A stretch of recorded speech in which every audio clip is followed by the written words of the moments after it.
মিজৰ দুৰ্বৃত্ত বুলি কম আমি মিজৰ দুৰ্বৃত্তই আমাৰ অসম প্ৰশাসনৰ 7জনকৈ পুলিচ বিষয়াক গুলিয়াই হত্যা কৰিলে।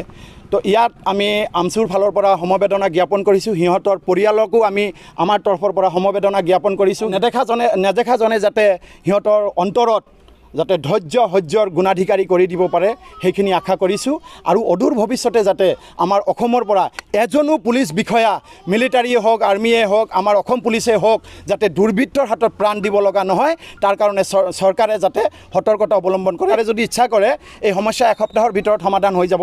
কিন্তু আচলতে এইটো এটা ৰাজনৈতিক মেৰপাক বুলি বনাই থৈ দিছে। অসম চৰকাৰখনে বৰ্তমান অসমখনত একত্ৰিত কৰাৰ কাৰণে হিন্দু মুছলিম গৰু এইবিলাক ৰাজনীতি বাদ দি অসমক একত্ৰিতৰ বান্ধন খাই যাতে বেলেগ কোনোবা দুষ্কৃতিকাৰীয়ে অসম তথা অসমীয়া যুৱকক বা অসমৰ প্ৰশাসনক যদি কোনোবা এনেকুৱা ধৰণৰ হত্যা কৰে যাতে আমি অসমৰ গোটেই ৰাইজ একত্ৰিত হৈ হিন্দু মুছলিম গোটেইখিনি আমি একত্ৰিত হৈ ইয়াৰ উচিত প্ৰত্যুত্তৰ দিব পাৰোঁ। তাৰ কাৰণে মই অসম জনসাধাৰণক অনুৰোধ জনালোঁ আমচুৰ তৰফৰ পৰা। যিটো চৰকাৰে জাতি মাটি আৰু ভেটিৰ কথা শ্লোগান দিয়ে, জাতি মাটি ভেটিৰ শ্লোগান দি পেলাই চৰকাৰত আহিলে সেই চৰকাৰখন থকা অৱস্থাতে আজি মিজোৰামৰ নিচিনা এটা সৰু এটা ৰাজ্যই আমাৰ অসম পুলিচৰ ওপৰত বৰ্বৰভাৱে আক্ৰমণ কৰি 7জনকৈ আজি নিৰীহ অসম পুলিচক গুলিয়াই হত্যা কৰা কাৰ্যৰ লগত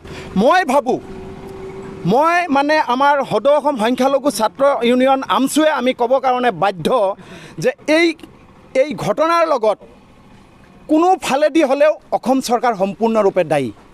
তাৰ কাৰণ আপোনালোকে জানে যে অসমখন আজি 6টা ৰাজ্যক প্ৰতিনিধিত্ব কৰে আৰু সেই ৰাজ্যবিলাকৰ প্ৰশাসনে যদি আমাৰ অসম প্ৰশাসনক গুলিওৱাৰ সাহস কৰে তেতিয়াহ'লে আপোনালোকে ভাবিবলৈ বাধ্য হ'ব যে আমাৰ অসমৰ কিছুমান বৰমূৰীয়া ইয়াৰ লগত জড়িত।